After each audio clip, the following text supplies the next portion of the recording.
Chapter 1. Jonathan Harker's Journal. May 3rd. Bistritz. Left Munich at 8:35 p.m. on May 1st, arriving at Vienna early next morning.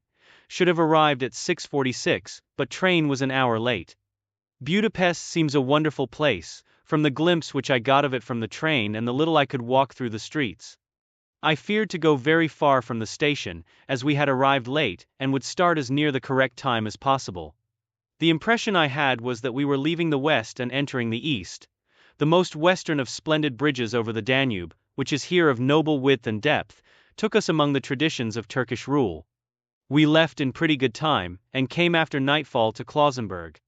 Here I stopped for the night at the Hotel Royal. I had for dinner, or rather supper, a chicken done up some way with red pepper, which was very good but thirsty. Get recipe for Mina.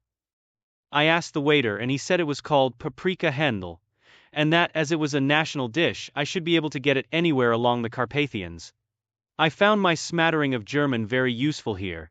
Indeed, I don't know how I should be able to get on without it. Having had some time at my disposal when in London, I had visited the British Museum, and made search among the books and maps in the library regarding Transylvania. It had struck me that some foreknowledge of the country could hardly fail to have some importance in dealing with a nobleman of that country.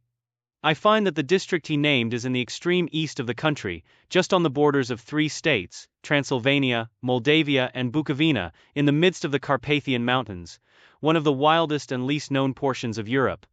I was not able to light on any map or work giving the exact locality of the Castle Dracula, as there are no maps of this country as yet to compare with our own Ordnance Survey maps. But I found that Bistritz, the post town named by Count Dracula, is a fairly well-known place. I shall enter here some of my notes, as they may refresh my memory when I talk over my travels with Mina. In the population of Transylvania there are 4 distinct nationalities. Saxons in the south, and mixed with them the Wallachs, who are the descendants of the Dacians, Magyars in the west and Szekelys in the east and north. I am going among the latter, who claim to be descended from Attila and the Huns. This may be so, for when the Magyars conquered the country in the 11th century they found the Huns settled in it. I read that every known superstition in the world is gathered into the horseshoe of the Carpathians, as if it were the center of some sort of imaginative whirlpool. If so, my stay may be very interesting. I must ask the Count all about them. I did not sleep well, though my bed was comfortable enough, for I had all sorts of queer dreams. There was a dog howling all night under my window, which may have had something to do with it, or it may have been the paprika, for I had to drink up all the water in my carafe and was still thirsty. Towards morning I slept and was wakened by the continuous knocking at my door, so I guess I must have been sleeping soundly then. I had for breakfast more paprika, and a sort of porridge of maize flour which they said was mamaliga, and eggplant stuffed with forcemeat, a very excellent dish which they call implatata. Get recipe for this also. I had to hurry breakfast, for the train started a little before 8, or rather it ought to have done so, for after rushing to the station at 7:30 I had to sit in the carriage for more than an hour before we began to move. It seems to me that the further east you go the more unpunctual are the trains. What ought they to be in China? All day long we seemed to dawdle through a country which was full of beauty of every kind. Sometimes we saw little towns or castles on the top of steep hills such as we see in old missals. Sometimes we ran by rivers and streams which seemed from the wide stony margin on each side of them to be subject to great floods. It takes a lot of water and running strong to sweep the outside edge of a river clear. At every station there were groups of people, sometimes crowds and in all sorts of attire. Some of them were just like the peasants at home, or those I saw coming through France and Germany, with short jackets and round hats and homemade trousers, but others were very picturesque. The women looked pretty except when you got near them, but they were very clumsy about the waist. They had all full white sleeves of some kind or other, and most of them had big belts with a lot of strips of something fluttering from them like the dresses in a ballet, but of course there were petticoats under them. The strangest figures we saw were the Slovaks, who were more barbarian than the rest, with their big cowboy hats, great baggy dirty white trousers, white linen shirts and enormous heavy leather belts, nearly a foot wide, all studded over with brass nails. They wore high boots with their trousers tucked into them, and had long black hair and heavy black mustaches. They are very picturesque but do not look prepossessing. On the stage they would be set down at once as some old oriental band of brigands. They are, however, I am told, very harmless and rather wanting in natural self-assertion. It was on the dark side of twilight when we got to Bistritz, which is a very interesting old place.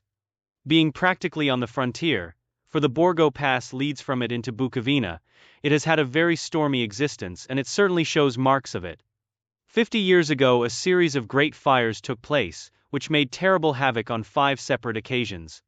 At the very beginning of the 17th century, it underwent a siege of 3 weeks and lost 13,000 people, the casualties of war proper being assisted by famine and disease. Count Dracula had directed me to go to the Golden Krone Hotel, which I found, to my great delight, to be thoroughly old-fashioned, for of course I wanted to see all I could of the ways of the country. I was evidently expected, for when I got near the door I faced a cheery-looking elderly woman in the usual peasant dress, white undergarment with long double apron front and back of colored stuff fitting almost too tight for modesty. When I came close she bowed and said, "The Herr Englishman?" "Yes," I said, "Jonathan Harker." She smiled and gave some message to an elderly man in white shirt sleeves, who had followed her to the door. He went, but immediately returned with a letter. "Welcome to the Carpathians. I am anxiously expecting you. Sleep well tonight. At 3 tomorrow the diligence will start for Bukovina. A place on it is kept for you. At the Borgo Pass my carriage will await you and will bring you to me. I trust that your journey from London has been a happy one, and that you will enjoy your stay in my beautiful land. Your friend, Dracula." May 4th. I found that my landlord had got a letter from the Count, directing him to secure the best place on the coach for me, but on making inquiries as to details he seemed somewhat reticent, and pretended that he could not understand my German. This could not be true, because up to then he had understood it perfectly. At least he answered my questions exactly as if he did. He and his wife, the old lady who had received me, looked at each other in a frightened sort of way. He mumbled out that the money had been sent in a letter, and that was all he knew. When I asked him if he knew Count Dracula and could tell me anything of his castle, both he and his wife crossed themselves, and saying that they knew nothing at all, simply refused to speak further. It was so near the time of starting that I had no time to ask anyone else, for it was all very mysterious and not by any means comforting. Just before I was leaving, the old lady came up to my room and said in a very hysterical way, "Must you go? Oh, young Herr, must you go?"